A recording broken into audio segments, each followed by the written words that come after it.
you very much. Good morning, Your Excellency, Defense Minister of Vietnam, Excellencies, ladies and gentlemen. At the outset, I would like to compliment all members of ADMM-Plus on the 10th anniversary of the forum. Would also like to make special mention of Vietnam, the chair of ADMM-Plus, for the extraordinary efforts to commemorate this occasion. It is only appropriate that the celebrations of the 10th anniversary take place where the first ADMM-Plus meeting took place on 12th October 2010.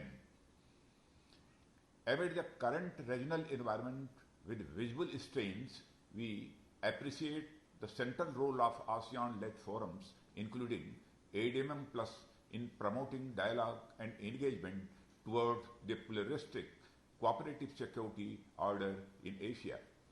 The ADMM-Plus has grown in the last decade to become the fulcrum of peace, stability, and rules-based order in this region.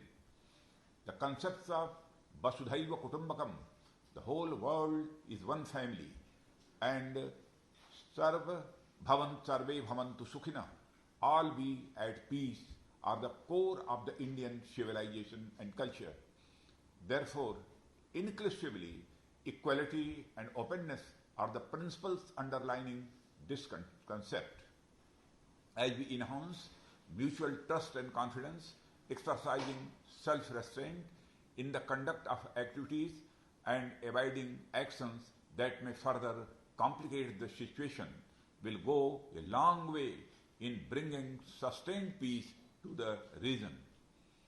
The ASEAN outlook on the Indo-Pacific underscores the impetus to cultivate strategic trust and continuously promote ASEAN centrality in the regional architecture. Our collective achievement in the past decade has been remarkable in advancing multilateral cooperation through strategic dialogue and practical security cooperation. Our composition is another pillar of our strength, as it includes defense ministers of 18 key countries that are major stakeholders in the regional security dynamic. Our 7 expert working groups, co-chaired by the ASEAN and 1+ country on a rotational basis, have resulted in sharing of best practices in key domains. Exercises in maritime security, humanitarian aid and disaster relief, counter-terrorism and peacekeeping operations bring together militaries of the members of jointly train and build confidence.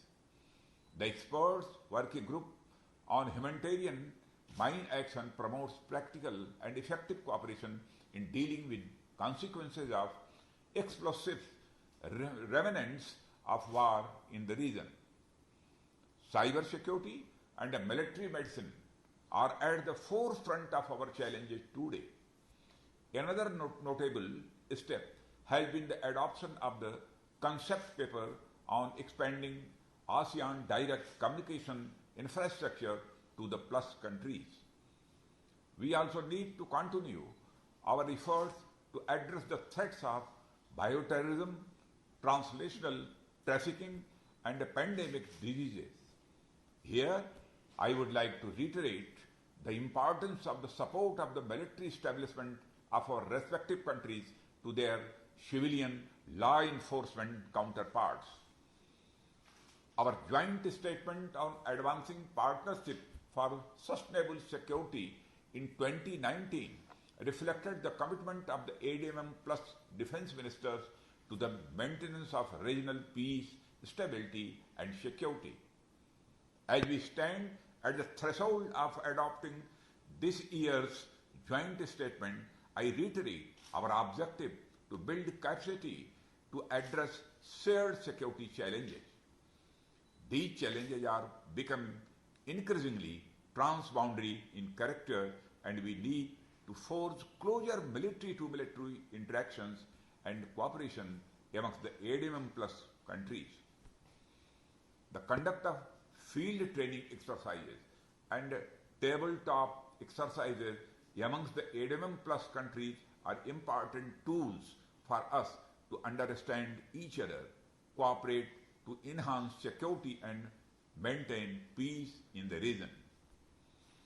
Ladies and gentlemen, the relevance of ADMM-Plus in the future remains defined by the important role we play in bringing diverse countries together towards a common goal.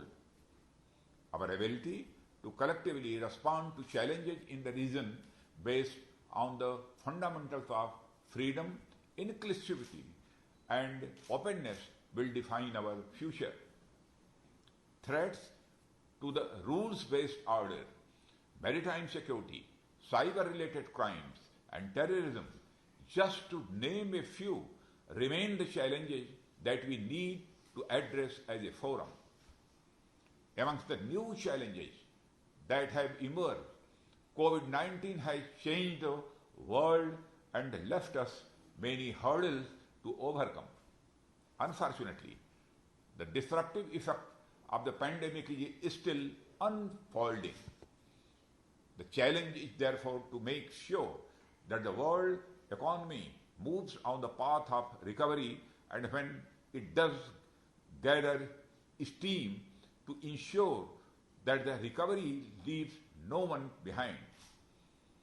It has forced us all to reassess our healthcare infrastructure, focus on availability and affordability of vaccines and medicines, development of reliable supply chains, and highlighted the need for a strong collaboration in medical research. Since the virus does not respect national boundaries, the response to the pandemic also needs to be collective and collaborative. We are also aware of the efforts of our ASEAN friends in fighting this pandemic. It is our common challenge which requires endeavors at all levels. We appreciate efforts of all the participants and are constantly looking at imbibing the best practices as institutionalized by the members in fighting COVID-19. Finally, I would like to conclude by thanking Vietnam, the chair of the ADMM-Plus 2020, for the conduct of the 10th anniversary celebrations of the ADMM-Plus. I am also grateful for the opportunity that the chair has given me to express views to mark this landmark occasion. Thank you. Jai Hind.